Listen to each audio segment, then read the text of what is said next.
¿Qué es lo que la Iglesia cristiana celebra el 31 de octubre?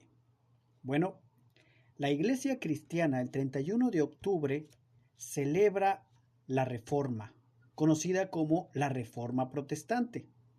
Esta fecha, esta fecha es una fecha importante para la Iglesia porque recordamos precisamente que el 31 de octubre de 1517 un monje alemán, Martín Lutero, clavó en las puertas de la iglesia del castillo de Wittenberg 95 tesis. Estas 95 tesis o propuestas criticaban ciertas prácticas de la Iglesia Católica, lo que dio inicio a lo que hoy conocemos como la Reforma Protestante. Este movimiento surgió en Alemania en la segunda década del siglo XVI y fue un movimiento religioso en contra del poder de la Iglesia Católica y del Papa, obviamente. Principalmente se criticaban la venta de indulgencias, esto es, una venta de un perdón divino para cualquier persona, siempre y cuando pagara.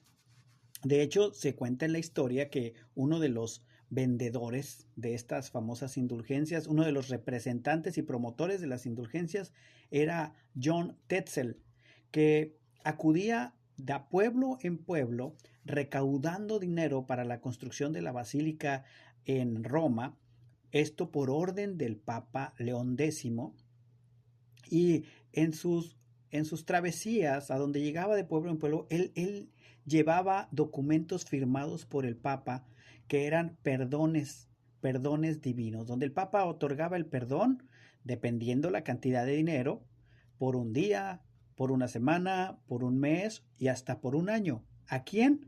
A cualquier persona que estuviera dispuesta a pagar el precio. Este movimiento tuvo un fuerte impacto en la sociedad, de tal manera que muchos acudían y compraban estas indulgencias pensando que iban a recibir el perdón divino por haber tenido esa hoja, ese documento. Un ejemplo muy sencillo es que una persona de escasos recursos podía comprar el perdón por un día y ese día, ese perdón divino le daba la facultad de poder hacer lo que quisiera, lo que hiciera, y al cabo él tenía un perdón divino por ese día. Lo que hiciera en ese día ya estaba cubierto su pecado, ya tenía su perdón. Obviamente sabemos que esto es una herejía, pero en ese momento la iglesia predominaba y el pueblo lo creía. Es importante notar que en Alemania, al igual que en el resto del mundo, la iglesia predominantemente católica daba la enseñanza en latín. No existía una Biblia en el idioma nativo de las personas. Se daban las enseñanzas en latín, la alabanza y los cantos eran en latín. Solamente ciertas personas, ciertos padres, ciertos sacerdotes preparados, como en este caso el doctor Martín Lutero, tenían acceso a la Biblia, pero ni aún los mismos sacerdotes de una comunidad podían tener acceso a una Biblia y no estaban en el idioma nativo. Obviamente la Biblia que se utilizaba en ese tiempo era la Vulgata latina, estaba en latín.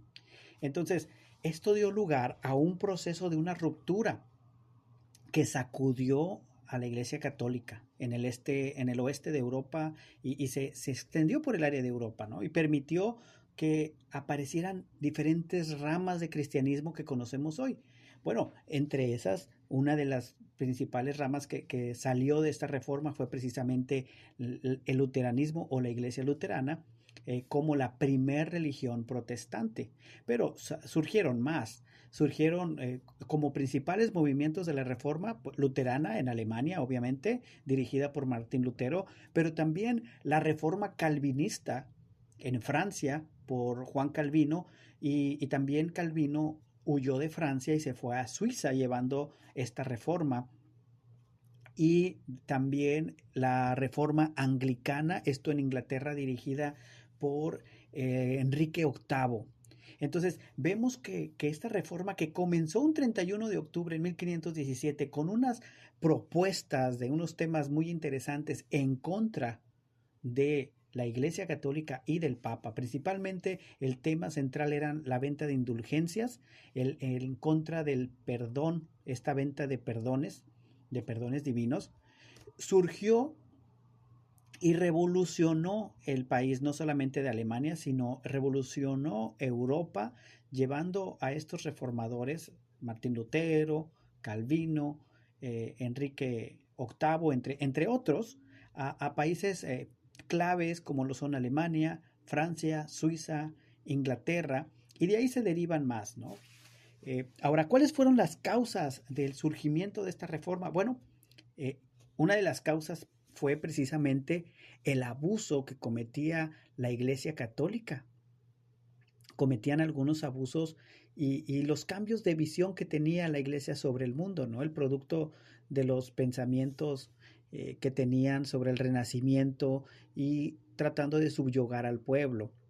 En esos tiempos la Iglesia Católica condenaba a, a el capitalismo, a cualquier persona que deseara acumular riqueza o que buscara acumular un capital, la iglesia lo condenaba, miraba mal la iglesia el capitalismo, porque obviamente la iglesia tenía el control económico en ese tiempo. Hay que recordar que para el siglo XVI, en el año 1500 y años anteriores, era el Papa el que ponía a los reyes, los establecía a los reyes y daban su visto bueno. La iglesia misma comenzaba a tener posesiones y tierras y a poseer altas sumas de dinero por medio de los mismos feligreses. Bueno, también la iglesia les hacía creer a las personas que si pagaban podían tener el perdón de sus pecados. A esto es a lo que se les llama la indulgencia, ¿no? Un perdón. Y este es uno de los puntos cruciales de los cuales originaron el surgimiento de la Reforma, que ellos hacían creer a las personas que podían pagar para tener perdón de sus pecados. Tal vez tú puedas conocer el día de hoy a personas que también digan que por una ofrenda tus pecados pueden ser perdonados. Bueno, esto es totalmente mentira. Por eso hubo una reforma en el siglo XVI que continúa hasta el día de hoy. Bueno, otra de las razones también, o de las causas por las cuales surgió la reforma, es la crisis moral por la que atravesaba la iglesia en ese tiempo. El doctor Martín Lutero, en una de sus visitas al Vaticano, a lo que hoy se conoce como el Vaticano, que le llamaban ellos la Santa Ciudad o la Santa Sede, se dio cuenta que ahí moraba el pecado también. Se dio cuenta que tanto los cardenales como el Papa necesitaban el perdón divino, que necesitaban de la gracia de Dios, que no eran personas angelicales o personas perfectas, personas infalibles, y eso lo escribe precisamente en alguna de sus tesis. Entonces, estas cosas podríamos decir que originaron el que él escribiera las 95 tesis, que eran las propuestas o temas a debatir en las clases que él estaba impartiendo en la iglesia del castillo de Wittenberg. Ahí existía un seminario donde Martín Lutero impartía sus cátedras y las clavó esa tarde o mañana del 31 de octubre de 1517. Cuando las ven, pues obviamente causa una gran controversia entre el pueblo y entre los mismos seminaristas y llega a oídos del Papa, el Papa León X que estaba en ese tiempo. La reforma tuvo algo muy, muy peculiar. La Biblia debía de ser la única fuente de la palabra de Dios. Esta es una característica básica de la reforma. Tenemos en esta reforma surgen lo que nosotros conocemos como las 5 solas. De esto estaré hablando más adelante. Pero una de las características principales de la reforma es que la Biblia debe de ser la única fuente de la palabra de Dios. Es solamente la Biblia. Bueno, estaba también la característica de la reforma es que también estaba a favor de que la iglesia no tuviera posesiones materiales, que la iglesia no fuera propietaria de algo en especial, sino que fueran los mismos feligreses o las mismas personas, que la iglesia no debería de tener imágenes, esa era otra de las características de la reforma, y que solo por medio de la fe se puede obtener salvación, que las prácticas religiosas no tienen más importancia que la fe. Es decir, lo que nos dice Efesios 2, 8 y 9, que la salvación es por gracia, por medio de la fe y no es por obras. Aunque hoy se nos hacen comunes estos términos, hay que recordar que en el 1500, en esta segunda década del siglo XVI, no eran cosas comunes. porque estaba dominando la Iglesia Católica y tenía en ignorancia al pueblo. Otra característica es que la reforma estaba en contra del poder de la Iglesia y del Papa. ¿Por qué? Porque la Iglesia tenía el poder casi completo, no solamente del pueblo, sino de los mismos gobernantes, dominando a través de la religión. A partir del siglo XII precisamente fue cuando aparecieron los primeros movimientos que cuestionaron ciertas creencias y ciertas prácticas del catolicismo. Pero la Iglesia creó lo que llaman, hablando de la Iglesia me refiero a la Iglesia católica, la Iglesia romana, lo que ellos llamaron el Tribunal de la Santa Inquisición. ¿Para qué? Pues para reprimir a aquellos que amenazaban su poderío de religión o su poderío que tenían económico, ¿no? Sobre todo económico y religioso. Entonces la Iglesia Católica se encontraba en una crisis y muchos comenzaron a cuestionar sus acciones, su actuar, ¿no? Y de acuerdo con esto, pues Martín Lutero fue uno de los que levantó la mano para hacer ver estos errores y obviamente no le gustó al Papa León X. La salvación del hombre ocurría por actos practicados en vida y por la fe. Esto lo contó Martín Lutero, ¿no? En sus tesis condenó el culto a las imágenes y revocó el celibato. Si te fijas, tocó puntos muy importantes que son prácticas de la Iglesia Católica. Por eso es que se les llama Iglesia protestante, ¿no? Ahora, ¿por qué este día, 31 de octubre, es memorable para la Iglesia Evangélica? Muy sencillo. El 31 de octubre de 1517, Martín Lutero clavó en la puerta de la iglesia del castillo de Wittenberg las 95 tesis, que fue la representación de todo el enfoque profundo que se iba a discutir en las plenarias o en los talleres que él impartía. La iglesia iba a hacer esto público y en todos los niveles sociales, económicos y teológicos y filosóficos. Por eso se clavaban allí en las puertas de la iglesia del castillo. Fue en ese momento que Lutero tuvo la valentía de clavar esas tesis que representaban la verdad, representaban el retorno hacia la fuente cristalina y eterna de la palabra de Dios. Él quería que regresaran a la palabra. En pocas palabras, Lutero y otros que lo antecedieron y los que continuaron con la reforma protestante, lo que hicieron fue devolver el cristianismo puro y bíblico que había estado escondido y oculto por la Iglesia Católica tradicional que gobernaba en ese momento. Entonces, básicamente, eso es lo que nosotros estamos celebrando ya a más de 500 años de esta reforma luterana. Es importante también notar que Martín Lutero no fue el único reformador. La reforma comenzó desde antes. En la Edad Media hubo una tensa relación entre los reyes y la iglesia.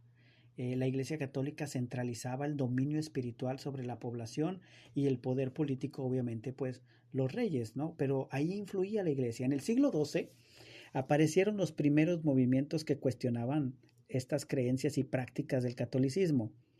La Iglesia, como te dije hace rato, comenzó creando un tribunal de la Santa Inquisición, algo conocido, ¿verdad?, por muchos, que esta Inquisición reprimía a los que amenazaban, a los que se levantaban en contra. Hubo algunas personas, tal vez hayas escuchado estos nombres en la historia de la Iglesia. Está John Wycliffe, un inglés, que él escribió algunos ensayos donde denunciaba las acciones de corrupción dentro de la Iglesia y él defendía la salvación por medio de la fe. Bueno, él fue uno de los que fueron opacados, podríamos decirlo así, por la Iglesia. Sin embargo, tenemos muchos escritos. La Iglesia cristiana cuenta con escritos de John Wycliffe y hay alguna Biblia también que lleva su nombre, ¿no? Estas teorías lanzadas por este pensador venían a ser influencia para Martín Lutero en el siglo XVI. Mientras Wycliffe estaba allá por los años 1300, 200 años después sirvieron de inspiración para Martín Lutero. Ahora, dentro del 1300 y 1400 surge Juan Hus. Juan Hus, que fue un sacerdote que se preocupó también por traducir el texto bíblico a otras lenguas, denunció el comportamiento de los clérigos católicos. Y él también motivó en cierta manera la reacción de las autoridades de este imperio religioso y le dieron muerte a Juan Hus en la hoguera. Lo condenaron como hereje por haberse rebelado contra la Iglesia Católica y fue quemado vivo. Fue quemado vivo y él lanzó una profecía, podría decirse, anunciando que vendría después de él alguien. Y él, al morir en el 1415, 100 años después, en el 1517, Martín Lutero comienza lo que conocemos como la Reforma. Entonces, la Reforma es algo interesante, pero la Reforma tiene mucha historia de por medio. Comienza como una protesta, ¿no? La Reforma de Martín Lutero comienza como una protesta, de hecho, de ahí el nombre de iglesias protestantes. Martín Lutero no pretendía meramente hacer una nueva denominación, sino reformar y volver a la iglesia, al camino de Dios, a volverlo a las escrituras y quitar lo equivocado, lo errado que se estaba, sacar la palabra de Dios una vez más al pueblo. La reforma protestante, también te comentaba, Juan Calvino fue uno de los reformadores. Juan Calvino se convierte al protestantismo o se vuelve reformador aproximadamente 15 años después de que comenzara Martín Lutero en el 517. Para el 530 aproximadamente, 1530, Juan Calvino comienza con la reforma en Inglaterra y después en Francia. Juan Calvino era un teólogo francés que tenemos precisamente de él muchos libros también, muchos escritos. Fue una persona que Dios usó grandemente, al igual que a Martín Lutero. Y bueno, llevaron la reforma que la llevaron a sus diferentes países. 200 años después, ya para el 1700, llega la reforma a América, aquí a lo que es Estados Unidos, pero ya por influencia de reformadores ingleses, de reformadores franceses y obviamente de reformadores alemanes, que fue donde nació la cuna de la reforma, podríamos decir, la reforma protestante. En resumen, en 1517, el 31 de octubre, da paso a una gran revolución religiosa, a una revolución social. Lo que comenzó como una simple protesta de parte de Martín Lutero en contra de algunas prácticas religiosas por parte de la Iglesia romana, terminó siendo un movimiento transformador de la Iglesia y de toda la sociedad. Este movimiento se denominó la Reforma, ¿sí? Y se expandió por los siglos a todas las partes. De aquí surgen lo que nosotros conocemos como las 5 solas. Las 5 solas. Estas son las verdades centrales, el corazón de la teología reformada, verdades centrales del Evangelio que no son negociables. Estas 95 tesis clavadas ahí en la puerta del castillo era una queja, ¿sí? Y la queja principal de estas tesis era la venta de indulgencias. Ahora, también es importante notar que estas frases que salieron de aquí, las 5 solas, de las cuales estaremos hablando más tarde, representan el corazón de la teología reformada, pero también resumen verdades no negociables del Evangelio. Esto es algo que nosotros debemos de tener muy claro. Lamentablemente, muchas iglesias han asumido estos principios y han dejado de proclamar con claridad y con frecuencia estas verdades. Con el tiempo, todo lo que se ha asumido y se ha tomado como cierto se ha ido olvidando poco a poco. Hay nuevas generaciones en estos últimos 200 años. Hace 500 años que comenzó esta reforma y pareciera que poco a poco se ha ido olvidando y necesitamos volver a la palabra de Dios. No sé No sé cuántos de ustedes se han percatado de que hay un resurgimiento de la doctrina de la gracia en nuestros días, de que aún dentro de las iglesias viene un nuevo avivamiento, no un avivamiento emocional, no un avivamiento en música, sino un avivamiento en buscar la palabra, en buscar la doctrina. Hay que hablar estos temas que vuelven a la persona, al ser humano, al cristiano, a la palabra de Dios. A lo largo de la historia, la iglesia ha elaborado diferentes credos, diferentes confesiones de fe y hay frases que podríamos mencionar. Pero lo que sí la iglesia cristiana debe de tener claro es que debemos de volver a la palabra de Dios, lo que nos mencionan estas 5 solas o estas frases. ¿Cuáles son? Has de preguntar, has de decir que ya he mencionado mucho estas 5 solas. Bueno, hay que aclarar que estas, las llamadas solas de la Reforma, no son más que verdades y declaraciones, verdades bíblicas, son declaraciones que se hacen, pero que son centrales del Evangelio. Estas pueden variar en su número, pueden ser 5, pueden ser 4, pueden ser 3, pero lo cierto es que son fundamentales. Sola gracia, sola escritura, sola fe, solo Cristo y solo a Dios la gloria. ¿Por qué se dicen que son solas? Bueno, porque precisamente estaban escritas en latín originalmente. Estas palabras sola quiere decir solo o únicamente de latín. La palabra sola, estamos utilizando el latín y significa solo o únicamente. Entonces, cuando se dice la primera expresión sola escritura o sola escritura en latín, estamos hablando que solo por la escritura o únicamente por la escritura, solamente por la Biblia, ¿sí? Solamente la Biblia, nada más que la Biblia. La otra expresión es sola fide en latín, que en español sería solo por fe. La salvación es solo por fe. También está la otra sola, que es sola gratia en latín, que en español sería solo por gracia o únicamente por gracia.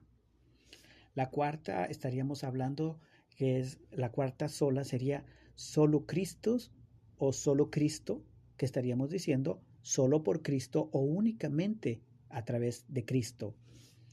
Y la última, la quinta, Soli Deo Gloria en latín, Soli Deo Gloria, que quiere decir solo a Dios sea la gloria. Estas son las 5 solas que resumen el centro de la Reforma. Los reformadores protestantes estuvieron convencidos que estas enseñanzas de la Biblia eran necesarias para el verdadero entendimiento del camino a la salvación. ¿Sí? La fe cristiana estuvo en peligro de ser derrumbada, pero estas doctrinas se centraron. Solo Escritura, solo la Biblia es nuestra autoridad en cualquier área de la vida, porque es la palabra de Dios. Solo Cristo. ¿Por qué? Porque solamente Cristo en su vida perfecta y en su muerte expiatoria dio su vida por nosotros en lugar del pecador.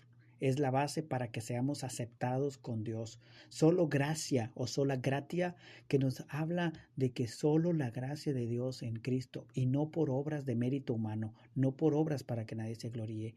Nadie puede por obra, por propia cuenta, recibir esta salvación, sino solamente por la gracia de Dios. Solo gratia.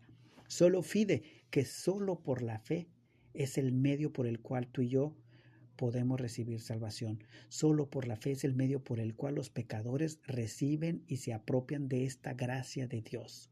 Soli Deo Gloria, solo a Dios la gloria.